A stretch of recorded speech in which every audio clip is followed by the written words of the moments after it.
Hello Skyliners, welcome back to Super-Duperville. We're up to episode 30, Super-Duper-Bay. I'm Mike of Dragon Rider Gaming. Thank you very much for joining me. Today we are going to have two goals, pretty basic, pretty simple. Number one, we are going to develop the main road going through the bay. And number two, we're going to start laying out the area. So I'm planning to put in all the roads into the Super-Duper Bay area and see where we can go from there. So, all right, so we're going to start off here by just fixing the main highway. I noticed that it, it had that bad curve to it, and I think I want a more gradual curve going around this corner. And in fact, I'm going to actually take this road all the way back up towards the intersection because I don't like that little hook loop that's going on there too. I think it can be a little bit of a smoother transition going around the side, and I don't need it to hug right against the edge. So we're just going to use the parallel road tool here. We're going to select the 3-lane highway. We hit that little left arrow to make it go opposite direction for the second road, and then we set a distance of 36 for the distance between the two roads that it's putting down in using the parallel road tool. I think I go out 180 units and make a nice gradual sloping curve right around to the side, and you can see how much further in that takes that highway. And it doesn't really reduce the area of Roundaboutburg that much, but it makes it a nicer, smoother edge, I think, on that side. So, and then on this end, we just make a nice kind of gradual curve. My lane's got a little wonky there when it's going in. Connect these up, and then we're going to attach the roads back together because the parallel road tool does create a gap. It brings it up to it, but it does not correctly attach them. And that's going to be it for that.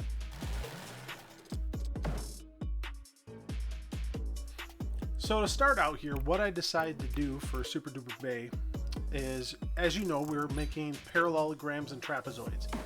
So I wanted to establish a proper angle to come off for the parallelograms, because if you remember your geometry, parallelograms are parallel on both sets of legs. So a parallelogram is a rectangle, but it is not a 90-degree rectangle. So I decided to come off at an angle of 65 degrees on the corners. Therefore, I was able to make these lengths even and consistent throughout the city by doing that. Now, if you use the mod, I think it's Precision Engineering. I use Precision Engineering 2. If you hold down Control, you can snap at 5-degree angles. So every time you move your cursor over, it snaps at 5-degree angle instead of 65.7. It actually goes to 65 degrees. So I can have a consistent angle, and that way both sets of legs are parallel for the parallelogram. For the trapezoids, it's a matter of just reversing that 65-degree angle on the other leg so that when you create a trapezoid, each inner angle is the same as each outer angle. If that makes any sense, I don't know. There's your math lesson, I guess. The lesson you didn't want. So as for the distances in between here, if you look at the grids that are in between the sections, you'll notice that there is a gap there. Those are actually 10 units apart. If you look at the parallel roads, the actual distance between the parallel roads is 10 units. So it is a grid pattern, if you will. But I extended each length of the leg going at the angle at 11 units, and putting it at 11 units allowed you to go straight across to maintain that 10 unit distance between them. Did I have to do that? No, I could have gone to 12 units, made it a little bit bigger. That way you would have had 4 units deep on each side. In this case, you end up having 4 units on one side, 3 units on the other side. It's fine. This isn't a grid build city. I didn't want to make it as such. I just wanted to have some sort of consistency, and I wanted to lay that pattern out early, and then I kind of followed the pattern. I did want some symmetry, so I did things like you're seeing right now with that on the right side of the screen, that if I go 2 lengths out, I try to go 2 lengths back, if at all possible. Not all areas are like that. This is kind of just, in a sense, a creative build. I kind of drew down on paper a little bit, kind of how I wanted to set it out, and wanted to make sure I had both trapezoids and parallelograms going because they mold together nicely when you put them next to each other. But I didn't want to make it all consistently one way. I think I even made it a little bit more consistent on each side of the city than I even intended to. So, whatever. It's just something that I tried to work out. So if you notice in this area here, it has that mounded area in the upper section, and what that is, that's elevated land. So I couldn't build all the way to the shoreline. And I didn't want to build all the way to the shoreline anyway, because if you remember way back, way back, we're on episode 30 for crying out loud, way back in episode 0, when I was describing all of this, this is going to be our main passenger port for cruise line ships, for cruise ships to come in, for visitors to come into the city and go on vacation, doing whatever they're going to do when they come into the city. So I'm going to put that port down there at that head. What do you call that? Do you call that a neck? I don't know what the proper nautical term is for where I'm going to put the cargo, or the I keep wanting to call it Carnival Cruise Lines or something like that, but the cruise ships, where I'm going to put that. So that's why I didn't extend all the way down to the shore. I think it wouldn't have looked as good as what it ended up being here had I tried to do something down there. So whatever, I compromise where I have to, and don't compromise where you can't, right? Isn't that a quote from Captain America or something? I don't know. That main leg that I just put in there, that is not going to be the main road leg. I'm going to actually create a different leg here right now. That's going to be the main road going out of the city. So it's going to end up being a 6-lane road at some point, 3 lanes each way, 6-lane highway or 6-lane large road, if you will. And as for the rest, it's more or less just trying to get things to mold together decently. Maybe switch up the shape every now and then, do things like this and just move things over if I can fit more in there, why not? It makes it a little bit bigger area and a little bit more gradual slope. But I did want a center point of the city. So you'll notice that little triangle shape that does go down towards the shoreline, which is currently at the top right of the screen. I will make a mirror image of that on the other side and kind of turn it into almost a diamond shaped looking area, but it's not truly diamond shaped. It's still all trapezoids. It just gets smaller and smaller, right? So I'm trying to create a cool pattern for the area.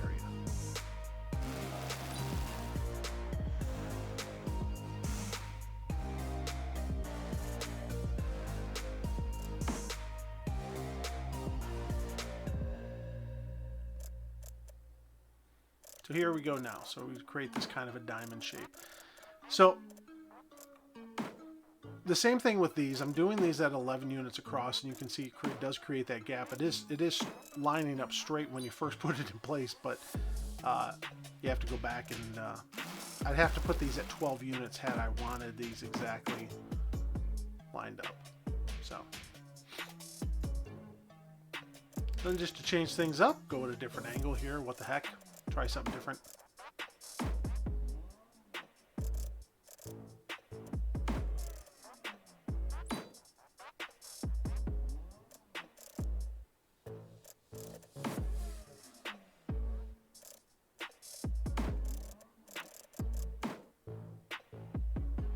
And then on this side of the shore, I wanted to make sure that I still held to the same angles and distances and such, so I'm going by 11 unit increments out, and then I go all the way to the edge. You notice I do put in a flat edge here, but I go back and I fix this by putting in angled tips at the end here. So I create a 65-degree angle tip, and I delete all the straight roads, and then I can just simply go back and forth and dance back and forth between them to create that. And basically, each one is a parallelogram, the next one's a trapezoid. It kind of works out like that. In a sense, it's kind of cool. And you'll notice that I'm not putting everything right down to the shoreline, and that is because we are going to make this our fishing industry area. So fishing industry buildings need to be put directly on the shoreline. So because those got to be put directly on the shoreline, it would be extremely difficult to try and align the road ahead of time to match what I wanted to do for the fishing industry.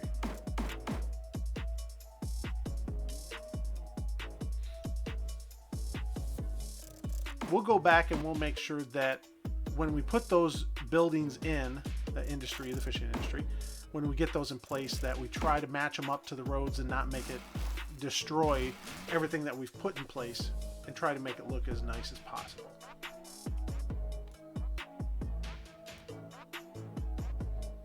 Here I have to go back and do some landscaping, pull things down. I thought that was just too drastic of angles to have in this area. And I just used the landscape tools, the level tool, or the sloping tool rather. Just go back and clean it up a little bit and just try and blend it in as best as possible. And I think it'll look a little bit better that way. It doesn't have to be perfect. Like I say, get the buildings in place, it'll hide it. So this is where I even things up a little bit. I noticed that, hey, on the left side of that middle diamond area, I went in a different angle for these roads here, so I might as well do the same thing on the right side, right? Symmetry! Yay!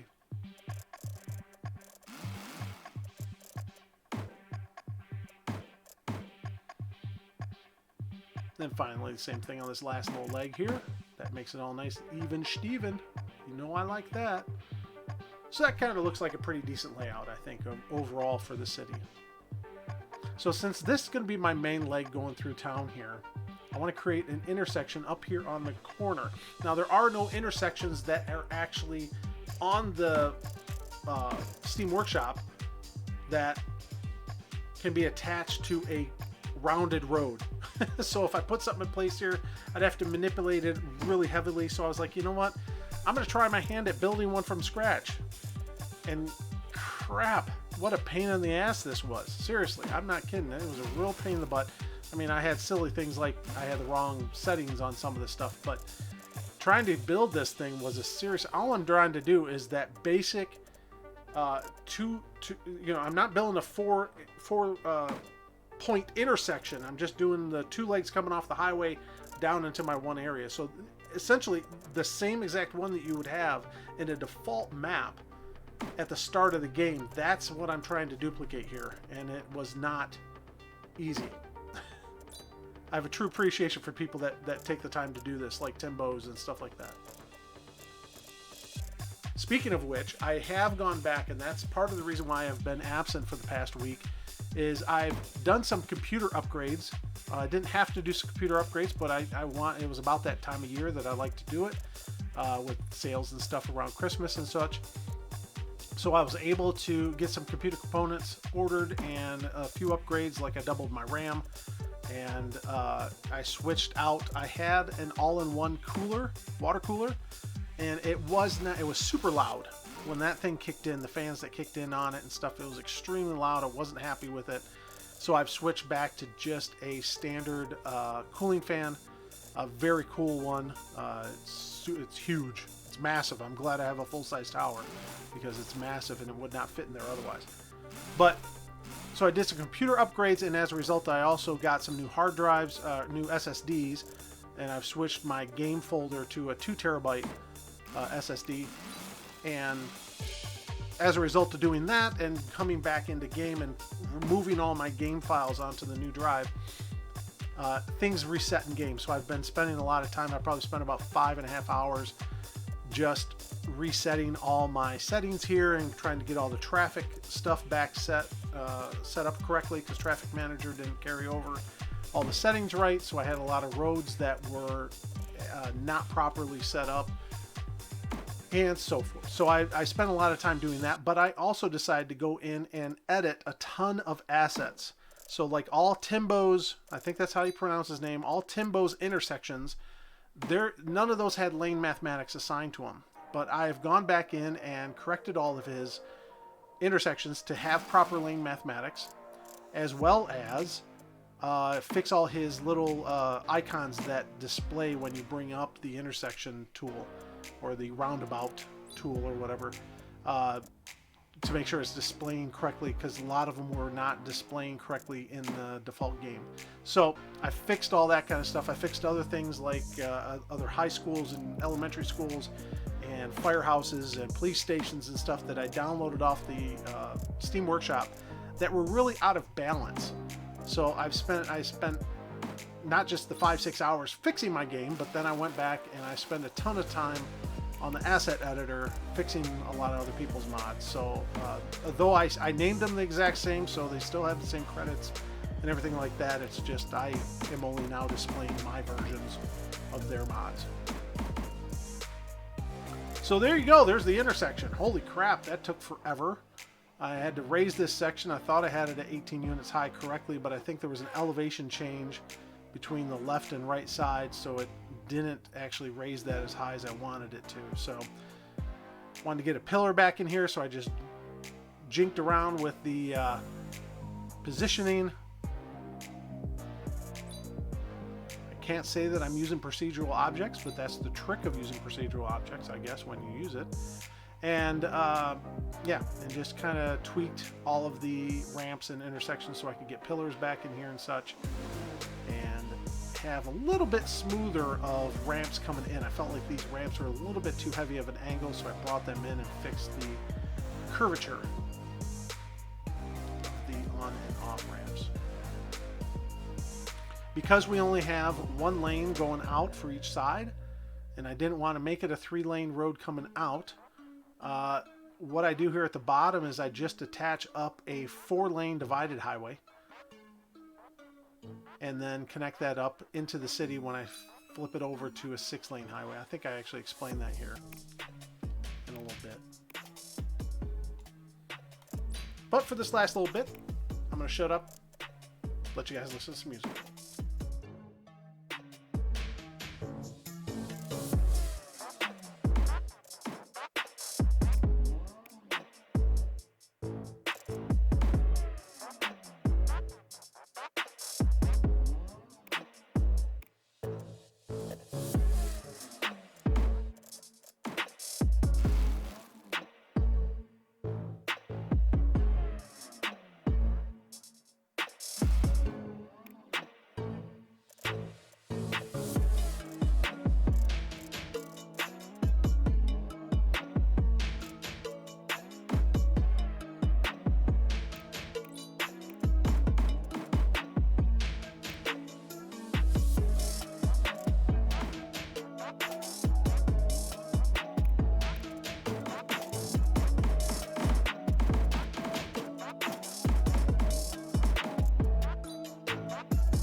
Alright, so I think that's going to be it for Super Duper Bay. I got all the main roads in now. We got the main highway in. We got our entrance and exit ramp here in. Just need to do some lane mathematics here real quick. Let's go do that. Don't want to forget about the lane mathematics.